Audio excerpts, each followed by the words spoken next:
Assalamu alaikum. My name is Zon Aftab. Today we will study divide and conquer. Here this is the layout of today lecture. Divide and conquer. Divide and conquer three steps. Divide and conquer diagram and example of divide and conquer algorithms. Divide and conquer. What is divide and conquer? Divide and conquer basically is algorithm for divide the problem into smaller sub-problems. In divide and conquer approach, the problem in hand is divided into smaller sub-problems and then each problem is solved independently.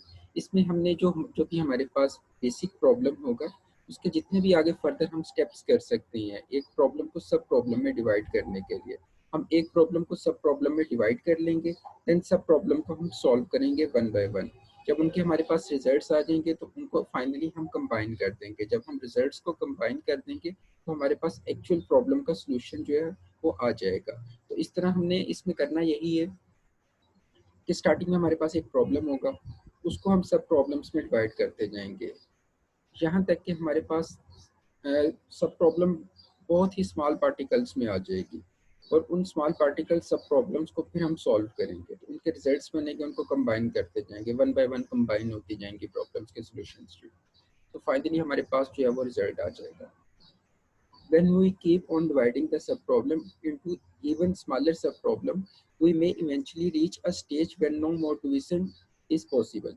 हम इस level तक उसके problems को सब problems में divide करेंगे कि हमारे पास आगे फर्दर कोई भी डिवीजन जो है ना वो पॉसिबल ही ना हो हमने उसकी एक्सट्रीम सब प्रॉब्लम्स की लेवल पे चले जाना है कि एक प्रॉब्लम को एक्सट्रीम सब प्रॉब्लम में हमने उसको डिवाइड कर देना है those atomic sub problem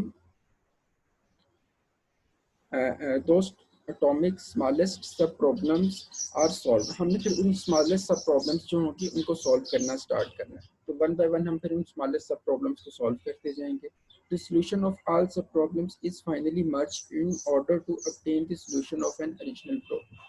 फिर हमने उन स्मॉलेस्ट सब प्रॉब्लम के सॉल्यूशंस को कंबाइन करते जाना है और अपने ओरिजिनल प्रॉब्लम के सॉल्यूशंस को फाइंड आउट कर लेना है इस सेंस डिवाइड एंड कंकर एल्गोरिथम बेसिकली 3 स्टेप्स पे बेस कर रहा होता है फर्स्ट स्टेप इसका डिवाइड होता है सेकंड इसका कंकर होता है और लास्ट स्टेप इसका कंबाइन होता है जिसमें हमने रिजल्ट्स को जाके कंबाइन करना है broadly we can understand divide and conquer approach in a 3-step process first step है इसका divide या break this step involves break the problem into smaller sub problem the sub problem should represent a part of the original problem हमारे पास जो सब problem होगी वो original problem का एक सब पार्ट होगी और इसी तरह जो हमारे पास सब प्रॉब्लम होगी उसको आगे फर्दर सब प्रॉब्लम्स में हम डिवाइड करते जाएंगे this step generally takes a recursive approach it means कि इसमें एक रिकर्सिव अप्रोच का एल्गोरिथम होगा जो कि सब प्रॉब्लम को आगे फर्दर सब प्रॉब्लम्स में डिवाइड करेगा to divide the problem until no sub problem is further divisible जहां तक कि वो रिकर्सिव एल्गोरिथम जो है वो रन होता रहेगा अप टू सो ऑन के हमारे पास जो सब प्रॉब्लम है आगे फर्दर उसको कहीं डिवाइड ना किया जा सके उस लेवल तक हमने एक प्रॉब्लम को फर्दर सब प्रॉब्लम्स में डिवाइड करते जाना at this stage some subproblems become atomic in nature but still represent some part of the actual problem तो जो हमारे पास सब प्रॉब्लम्स होंगे वो इंडिपेंडेंटली भी हमारे एक्चुअल प्रॉब्लम को प्रेजेंट कर रहे होंगे इंडिपेंडेंटली भी डिफाइन कर रहे होंगे कि हमारा एक्चुअल प्रॉब्लम क्या है और सम ऐसे सब प्रॉब्लम्स भी होंगे जो कि हमारे एक्चुअल प्रॉब्लम को बज़ाहिर कोई स्ट्रॉन्गली वे में प्रेजेंट नहीं भी कर रहे होंगे सेकंड स्टेप हमारे पास है कंकर कंकर सॉल्व करने के प्रोसेस को कहते हैं कि एक सब प्रॉब्लम का सॉल्यूशन को फाइंड आउट करना जब हम एक सब प्रॉब्लम के सॉल्यूशन को फाइंड आउट कर रहे होंगे इट मींस हम कंकर कर रहे हैं this step recursive a lot of सब स्मॉलर सब प्रॉब्लम टू सॉल्व ठीक है अब स्मॉलर सब प्रॉब्लम्स हमारे पास जितने भी बन चुके होंगे जितने भी पॉसिबल स्मॉलेस्ट सब प्रॉब्लम्स होंगे उनको हम सॉल्व करना स्टार्ट करेंगे वन बाय वन हम ऑल स्मॉलेस्ट सब प्रॉब्लम्स को सॉल्व करेंगे तो हमारे पास फाइनल रिजल्ट आ जाएगा generally at this level the problem are considered solved on their own merge करेंगे थर्ड स्टेप में जाके कंबाइन करेंगे फिर उसमें when the smaller सब प्रॉब्लम are solved जब हमारे पास smaller सब प्रॉब्लम सॉल्व हो जाएंगे तो उनके रिजल्ट्स को अब हम कंबाइन करना स्टार्ट कर देंगे स्टेज में this stage recursively combine them until they formulate a solution of the original problem अब उनके रिजल्ट्स को जैसे जैसे हम कंबाइन करते जाएंगे वन बाय वन करके तो हमारे पास ओरिजिनल प्रॉब्लम का सोल्यूशन की शेप बनना स्टार्ट हो जाएगी। This algorithm approach works recursively and conquer and merge steps work so close that they appear as once. ठीक है, तो कंकर का स्टेप जो होगा, कंबाइन करने का स्टेप, वो वन टाइम ही होगा। जब हमारे पास सबसे पहले हमने किया क्या इसमें, सबसे पहले हमारे पास एक प्रॉब्लम था, उसको हमने सब प्रॉब्लम्स में डिवाइड कर दिया। देन हमने सब प्रॉब्लम्स के सॉल्यूशंस को फाइंड आउट करना स्टार्ट किया। वन बाय वन जो जितने भी हमारे पास ऑल पॉसिबल सब प्रॉब्लम्स थे उनके हमने सॉल्यूशन को फाइंड आउट कर लिया। देन फाइनल स्टेप हमारे पास कंबाइन का होगा। कंबाइन के स्टेप में हमने क्या करना, वो वन टाइम ही रहना होगा कि जितने भी हमारे पास ऑल पॉसिबल सब प्रॉब्लम्स के सॉल्यूशंस हैं उनको हम वन बाय वन करके कंबाइन कर देंगे, तो हमारे पास ओरिजिनल प्रॉब्लम जो था उसका सॉल्यूशन फाइंड आउट होकर आ जाएगा। इसकी डायग्राम है डिवाइड एंड कंकर एल्गोरिथम की। सबसे पहले हमारे पास ग्रीन कलर में एक प्रॉब्लम है, ठीक है। इस प्रॉब्लम को हमने टू स्टेप्स में डिवाइड कर लिया। एक हमारे पास लेफ्ट साइड पे सब प्रॉब्लम आ गई और एक राइट साइड पे सब प्रॉब्लम आ गई। जब हमने इसको डिवाइड किया तो हमारे पास दो सब प्रॉब्लम बन रहे हैं। अब इन टू सब प्रॉब्लम्स को आगे फर्दर भी हम डिवाइड कर सकते हैं, और अगर हमारे पास यही उसकी मैक्सिमम उसकी जो है सब प्रॉब्लम्स लिमिट टू ही बन सकती हैं, तो हमारे पास टू ही ये सब प्रॉब्लम्स होंगे। और फर्स्ट सब प्रॉब्लम्स को हम सॉल्व करेंगे, ठीक है। सॉल्व किया हमने सब प्रॉब्लम को, और सेकंड सब प्रॉब्लम को भी हमने सॉल्व कर लिया। देन हमने इन दोनों को कंबाइन कर लिया, इनके सॉल्यूशंस को कंबाइन कर लिया। जब इन दोनों के सॉल्यूशंस को कंबाइन किया तो हमारे पास एक्चुअल प्रॉब्लम का सॉल्यूशन आ गया। नेक्स्ट डायग्राम में डिटेल बताई गई है कि किस तरह से हम एक प्रॉब्लम को फर्दर ऑल पॉसिबल सब प्रॉब्लम्स में डिवाइड कर सकते हैं। तो ग्रीन कलर में हमारे पास ये एक प्रॉब्लम है, इसको हमने टू सब प्रॉब्लम्स में डिवाइड किया। इनिशियली हमने इसको टू सब प्रॉब्लम्स में डिवाइड किया, देन हमने लेफ्ट सब प्रॉब्लम को आगे फर्दर टू सब प्रॉब्लम्स में डिवाइड किया, ठीक है। और इसी तरह हमने फिर लेफ्ट सब प्रॉब्लम को आगे फर्दर टू सब प्रॉब्लम्स में डिवाइड किया। तो इस तरह टू टू करते हमारे पास जो है वो थर्ड स्टेप पे जाके 1 2 3 4 5 6 7 8 हमारे पास 8 जो है वो सब प्रॉब्लम्स बन गए। मतलब हमारे पास फर्स्ट लेवल पे जब हमने उसको डिवाइड किया तो हमारे पास 2 सब प्रॉब्लम्स बने, सेकंड लेवल पे हमारे पास 4 सब प्रॉब्लम्स बने, और थर्ड लेवल पे जाके हमारे पास 8 सब प्रॉब्लम्स बन गए। तो अब इन 8 ऑल पॉसिबल सब प्रॉब्लम्स को हमने जो है वो सॉल्व करना स्टार्ट किया। तो फर्स्ट सब प्रॉब्लम का हमारे पास सोल्यूशन आ गया, सेकंड का, थर्ड का, फोर्थ का, अप टू सो ऑन हमारे पास 8 सब प्रॉब्लम्स का सोल्यूशन आ गया।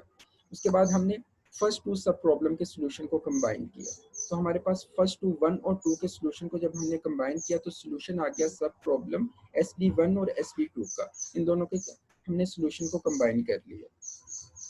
इसी तरह सब प्रॉब्लम 3 एंड 4 के सोल्यूशन को हमने कंबाइन कर लिया।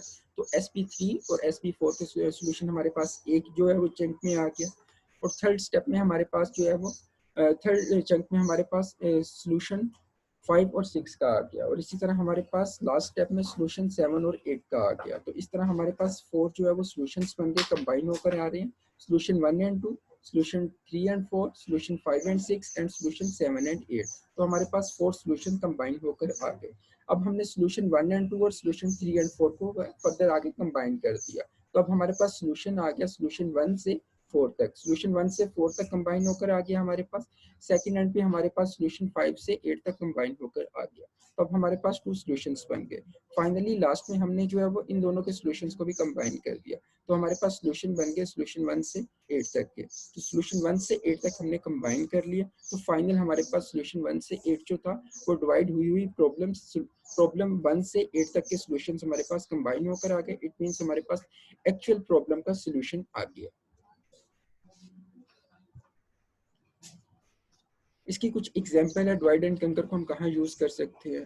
बाइनरी सर्च का जो एल्गोरिथम है वो डिवाइड एंड कंकर की अप्रोच को फॉलो कर रहा होता है। इट मीन्स कि उसमें हमने जो है वो मिड पॉइंट फाइंड करते हैं, और एक प्रॉब्लम उसके लेफ्ट साइड पे बन जाती है और एक राइट साइड पे हमारे पास पार्ट आ जाता है। तो लेफ्ट और राइट साइड सब पार्ट जो बन रहे होते हैं वो हमारे पास सब प्रॉब्लम हो रहे होते हैं, और फिर हम लेफ्ट सब पार्ट में आगे फर्दर उसको डिवाइड कर लेते हैं। तो इस तरह हमारे पास यहाँ पे डिवाइड का एक प्रोसेस कंटिन्यू हो रहा होता है जब तक हमारे पास जो है एक्चुअल नंबर फाइंड आउट नहीं हो जाता। तो बाइनरी सर्च का जो एल्गोरिथम है वो डिवाइड एंड कंकर बेस्ड एल्गोरिथम है। Binary search is a searching algorithm. In each step, the algorithm compares the input element X with the value of the middle element in array.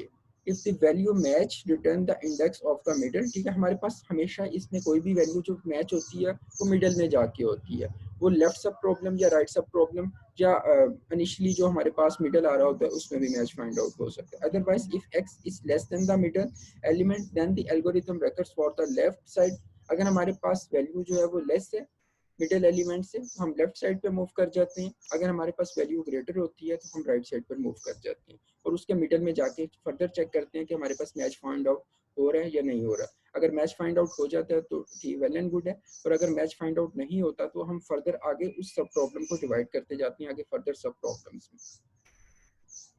Quick sort एक हमारे पास sorting का algorithm है, ये भी जो है वो डिवाइड एंड कंकर बेस्ड एल्गोरिथम है, ये भी यूज कर रहा होता है डिवाइड एंड कंकर अप्रोच को।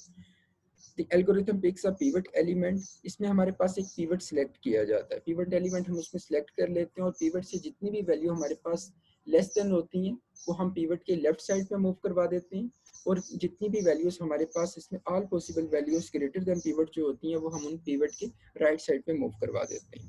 तो इस तरह फर्दर फिर उसमें pivot select किए जाते हैं। ये डिवाइड एंड कंकर बेस्ड एल्गोरिथम है क्विकसॉर्ट। अच्छा, Quicksort is a sorting algorithm. The algorithm picks a pivot element, rearranging the array elements in such a way that all elements smaller than the pivot element move to the left side of the pivot and all greater element move to the right side. ठीक है, finally the algorithm recursively sort the subarray of left and right of the pivot element. हमारे पास initially हमने इसमें क्या किया, pivot को select किया, pivot selection का प्रोसेस है, पीवट सिलेक्ट कर लिया, देन हमने देखा कि पीवट से लेस नंबर कितने हैं, जितने भी ऑल पॉसिबल लेस नंबर्स हैं पीवट से हमने वो लेफ्ट साइड पे मूव करवा दिए, ऑल पॉसिबल नंबर्स जो ग्रेटर देन पीवट है हमने वो राइट साइड पे मूव करवा दिए। अब लेफ्ट साइड में हमने फर्दर पीवट को सिलेक्ट करना है और देखना है कि कितने नंबर्स जो है वो हमारे पास पीवट से लेस है वो हमने लेफ्ट साइड पे मूव करवा देने हैं, और जितने नंबर हमारे पास ग्रेटर देन होंगे वो राइट साइड पे मूव करवा दें। तो रिकर्सिवली हमने इस तरह ये प्रोसेस कंटिन्यू रखना होता है। रिकर्सिवली हमने पीवट को सिलेक्ट करते जाने लेफ्ट और राइट साइड पे, और लेस देन को लेफ्ट साइड पे, ग्रेटर देन को राइट साइड पे मूव करवाते जाए। इसी तरह अनदर एल्गोरिथम है हमारे पास मर्ज सॉर्ट। मर्ज सॉर्ट भी हमारे पास डिवाइड एंड कंकर बेस्ड एल्गोरिथम है।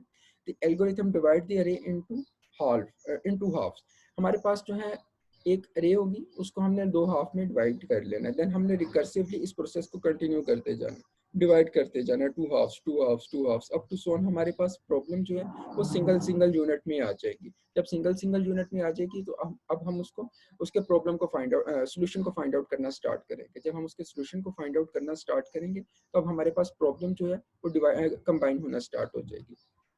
इसकी डायग्राम ये है, हमारे पास कुछ नंबर्स हैं 8 7 4 2 9 1 5 और 6, टोटल हमारे पास 8 डिजिट्स हैं, 8 नंबर्स हैं। इन 8 नंबर्स के प्रॉब्लम को हमने फाइंड आउट करना है। प्रॉब्लम हमारे पास ये है कि हमने इसको जो है वो सॉर्ट करना है इंक्रीजिंग ऑर्डर में।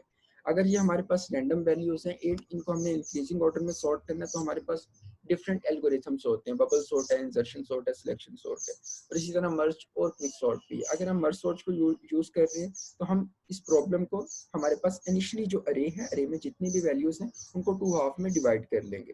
4 हाफ हमारे पास लेफ्ट साइड पे आ जाएंगे, 4 हाफ हमारे पास 4 वैल्यूज हमारे पास लेफ्ट साइड पे और 4 वैल्यूज हमारे पास राइट साइड पे आ जाएंगी। तो हमारे पास जो लेफ्ट साइड पे वैल्यूज आ रही हैं, जो स्टार्टिंग की 4 वैल्यूज हैं 8 7 4 और 2, ये हमारे पास लेफ्ट साइड पे आ गई, और लास्ट की जो 4 वैल्यूज हैं 9 1 5 और 6 वो हमारे पास राइट साइड पर आ गई। इसी तरह जो लेफ्ट साइड पे हमारे पास वैल्यूज आ रही थी इसको फर्दर आगे हमने 2 हाफ में डिवाइड कर लिया, तो 8 7 हमारे पास लेफ्ट साइड पे आ जाएगा और 4 2 हमारे पास राइट साइड पे आ जाएगा। इसी तरह हमारे पास 8 7 जो आ रहा था इसको आगे फर्दर हमने 2 हाफ में डिवाइड कर लिया, तो 8 और 7 हमारे पास यूनिट में आना स्टार्ट हो गए, 1 1 हमारे पास वैल्यू सिंगल वैल्यूज आना स्टार्ट हो गई। इसी तरह 4 2 भी सिंगल आना हमारे पास स्टार्ट हो गई, 9 1 है और 5 6 है। तो हमारे पास जितनी भी वैल्यूज थी 8 7 4 2 9 1 5 और 6, ये सारे हमारे पास सिंगल यूनिट में आना स्टार्ट हो गए। अब सबसे पहले हमारे पास 8 और 7 था, इनको हमने कंपैरिजन करवाना है।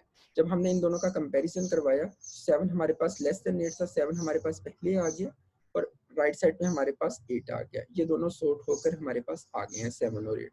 इसी तरह 4 और 2 है, 2 हमारे पास लेस था, 2 हमारे पास लेफ्ट साइड पे, 4 ग्रेटर था, वो राइट साइड पे आ गया। ये भी सॉर्ट होकर हमारे पास दो वैल्यूज आ गई हैं। 9 और 1 का कंपैरिजन हुआ, 1 हमारे पास लेस था, वो लेफ्ट साइड पे, और 9 ग्रेटर होने की वजह से राइट साइड पर आ गया, तो 1 और 9 भी हमारे पास यहाँ सॉर्ट हो गए। इसी तरह हमारे पास 5 और 6 है। 5 और 6 हमारे पास ऑलरेडी अरेंजमेंट्स में अवेलेबल है, प्रॉपर अरेंजमेंट में, तो 5 और 6 भी हमारे पास सॉर्ट होकर आ गए। तो इस तरह हमने इन दो वैल्यूज के जो चंक आए हैं हमारे पास 7 और 8 का, 2 और 4 का, इन दोनों के कंपेरिजन करवाने हैं। तो सबसे स्मॉलेस्ट वैल्यू इन दोनों में 2 है, तो 2 हमारे पास जो है वो लेफ्ट साइड पे आ गया, देन हमारे पास 4 आ गया, इसी तरह हमारे पास 7 आ गया और 8 आ गया। अब हमारे पास 2, 4, 7 और 8 हमारे पास 4 वैल्यू सॉर्ट होकर इस तरह से आ गई हैं। अब 1, 9, 5 और 6, इस 1, 9, 5 और 6 में हमारे पास सबसे लेस वैल्यू जो है वो 1 है, वो हमारे पास आ गई लेफ्ट साइड पे। देन हमारे पास 1, 9, 5 और 6 के केस में सेकंड लेस वैल्यू हमारे पास 5 आ गई, इसी तरह 6 आ गई और लास्ट में हमारे पास 9 आ गया। अब इस तरह हमारे पास जो है वो 4, 4 के कम्बिनेशन में वैल्यू सॉर्ट होकर आ गई है। मतलब 2 सब प्रॉब्लम्स के सोल्यूशन हमारे पास जो है 2 सब प्रॉब्लम में सोल्यूशन हमारे पास बन गया।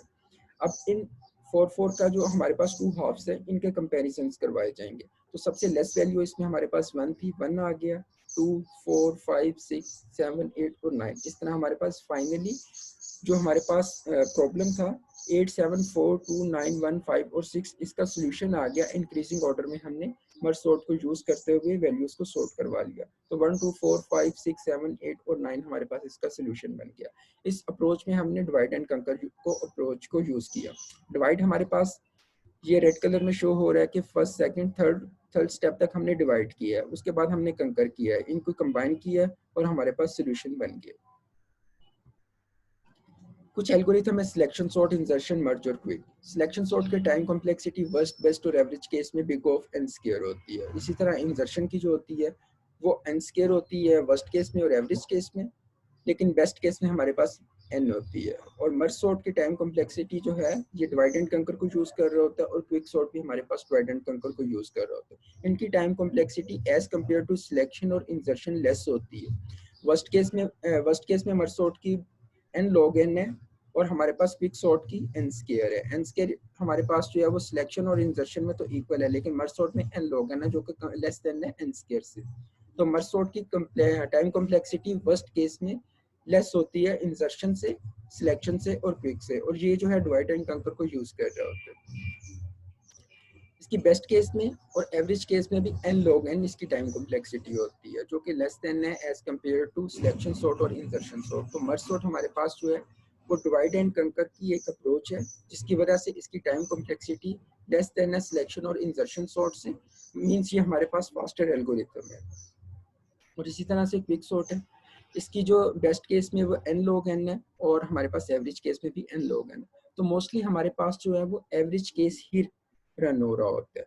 तो एवरेज केस में जो है मर्ज सॉर्ट और क्विक सॉर्ट की दोनों की एल्गोरिथम की time complexity N log n है, जो कि as compare to selection, insertion और बबल सॉर्ट जो है वो वेरी लेस है। तो इस तरह से हमारे पास जो डिवाइड एंड कंकर अप्रोच है ये काफ़ी यूजफुल है सॉर्टिंग के एल्गोरिथम्स के लिए। तो ये था जी आज का lecture. Thank you so much and अल्लाह हाफिज़।